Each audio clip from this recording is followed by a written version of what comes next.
چې داسې یو پروقار تقریب انعقاد هم وکړه او نن په تحصیل اپر مومن کې په مې منډۍ بازار کې د جمعیت علماء اسلام د الیکشن آفیس افتتاح وشوله. محترم ورونو،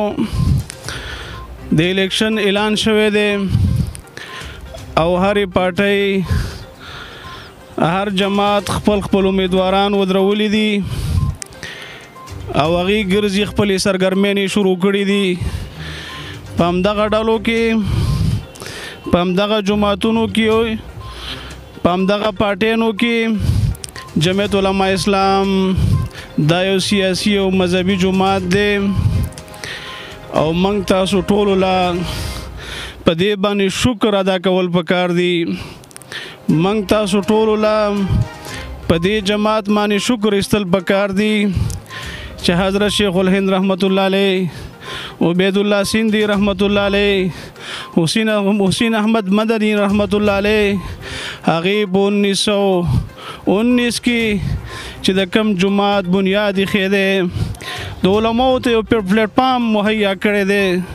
مذهبي جماعتونو ته او مذهبي خلکو ته، دینداره خلکو ته، عام مسلمانانو ته یو ښه پلیټفارم مهیا کړی دی. که چېرته دا جمعیت علماء اسلام دا نوی او د دې بنیاد نوی کېښودی شوی او زمونږ دغه کابرینو دغه مشرانو د وخت ضرورت دا نوی ګرځولی، نو خدا نخواسته نن به موږ سیکولر خلکو پسې روان وې، لیبرل خلکو پسې به روان وې، لامذهبه خلکو پسې به روان وې، خو انشاءالله موږ به د دې جماعت قدر کوو، د دې به احترام کوو، شب و روز به د دې دپاره محنت کوو چې هغه کابرینو، هغه مشرانو چې په کوم سوچ فکر باندې د دې جماعت بنیاد ایښی دی انشاءالله هغې ته به موږ عملي جامه ورغوندو انشاءالله. چونکې دلته د تحصیل علمزی ذمه داران ملګري ټول ناست دي، د هر ویسي او د NC ذمه داران ناست دي، مشران او د جمعیت علماء اسلام ورکرانو په دې الیکشن آفیس افتتاح کې شرکت کړی دی. نو زه تاسو ته یو پیغام درکول غواړم او د وخت نه مخکې تاسو ټولو ته د جمعیت علماء اسلام ورکرانو ته او عامو مسلمانانو ته زه انشاءالله مبارکي ورکول غواړم چې انشاءالله په ضلع مومن کې دا 3 وړه سیټونه د NN والا تر د 2 PK پورې دا موږ ګټلي دي، دا جمعیت علماء اسلام ګټلي دي. موږ به خپلې حوصلې بلندې ساتو او انشاءالله دا یک طرفه مقابله ده او زموږ د امیدواران انشاءالله دا بلا مقابله د دې جیت یقیني دی، ځکه چې موږ ته د خلکو هغه تاثرات معلومیږي. کم ځای ته چې ځو د جمعیت علماء اسلام هغه منشور او دستور دومره واضح شوی دی، د خلکو زړونو کې ځای پیدا کړی دی او هر ځای ته چې موږ ځو موږ ته خلک وایي چې تاسو دلته راتګ ته ضرورت نشته دی، موږ ستاسو ملګري، موږ ستاسو سره مرسته کوو، موږ ستاسو سپورټ کوو، ستاسو سره شانه بشانه ولاړي. نو موږ چې د خلکو جذبه ولیدله، د عام ولس جذبه هم ولیدله، د عام ولس هغه اطمینان هم ولیده، نو بالکل موږ ته دا په دې هفته کمپین کې دا یقین دهاني وشوله چې انشاءالله قبل از وقت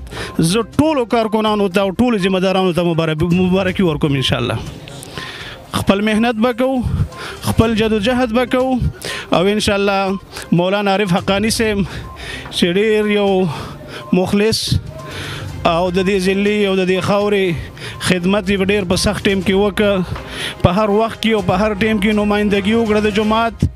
او په ډېر سختو وختونو کې، په ډېرو سختو حالاتو کې هغه شب و روز محنت وکړه ځکه چې زه به حیثیت یو کشر به حیثیت د امیر محترم یو خادم زه ورسره ډېر نږدې پاتې شوم چې کوم منډه تړله ده وکړه او کوم جدوجهد یې وکړه او نن چې په ضلع کې د جماعت په هر کور باندې او په هره کونه باندې او په هر ستن باندې او په هر ځای کې جنډه ولاړه ده او د هر کارکون په خوله باندې د جمعیت علما اسلام आवाज دی د هر نوجوان په خوله باندې د جمعیت علما اسلام आवाज دی او دغه شان د هر سپینګری هغه د جمعیت علما اسلام د لپاره خپل هله ځل او مهنت کوي دغه مرد قلندر یو خاکسار یو عاجز او دغه شان د اخلاص نه ډک دغه موت ته مخامخ ناس دغه نوجوان چې زمونږ استاد سترګې اوچتې کړې دي ان شاء الله موږ به هم د لپاره داسې مهنت کوو داسې خواري به کوو داسې کمپین به چلو چې د شمله به اوچتو او ان شاء الله د ان ای سیټ د پی کې سیټ دا به خپلو مشرانو ته په تحفه کې ورکوو مهنت به کوو که نه به کوو ان شاء الله خواري به کوو که نه به کوو او ان شاء الله د جمعیت علما اسلام دا پیغام دا به هر کور ته او هر کوڅې ته او هر جومات ته رسو که خوا کې ورسره ناست مولانا حنیف زمان صاحب دی دا یو نډر او بې باک انتهایی مخلص او ډېر په لږ ټیم کې د جماعت دپاره چې د کومه خواري کومه منډه تړله زموږ سره په تحصیل کې کومه هله ځله وکړله نو یقینا په تحصیل صافو کې د ځان له یو مقام جوړ که یو ځای جوړ که د ده خپله دا خواهش نو چې زه الیکشن لړاو کم د ده خپله دا خواهش نو چې زه یو عهدې او منصب ته ورسېږم لیکن کارکون د زړونو آواز چې مولانا حنیف زمان صاحب درخواست جمع کړي د کارکون دا مطالبه وه چې مولانا حنیف زمان صاحب دې ودرېږي نو انشاءالله د ده په شا به موږ ودرېږو د ده سپورټ به هم کوو د ده ملګرتیا به هم کوو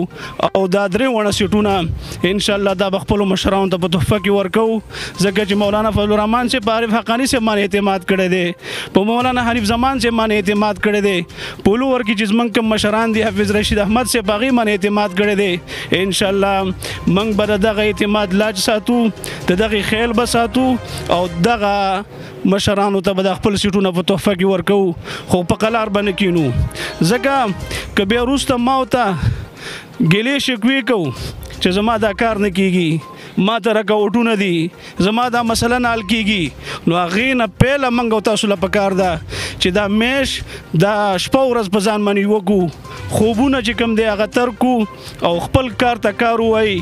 انفرادي ملاقاتونه وکړو هره کوڅه باندې او په هر کور کې هره دروازه موږ وټکوو هر سړي ته او هر مشر ته او هر کشر ته عزت ورکړو نو انشاءالله دا خلک زموږ دعوت ته تږي ناستې دی دا خلک زموږ د دستور ته او د پروګرام ته تږي ناستې دی انشاءالله دغه به زموږ ملګرتیا کوي نو دا کلک عزم او اراده وکړئ چې نن نه بعد به موږ په 20% باندې خپلې وړې وړې کمیټیانې جوړې کړئ که امیر صاحبي که نه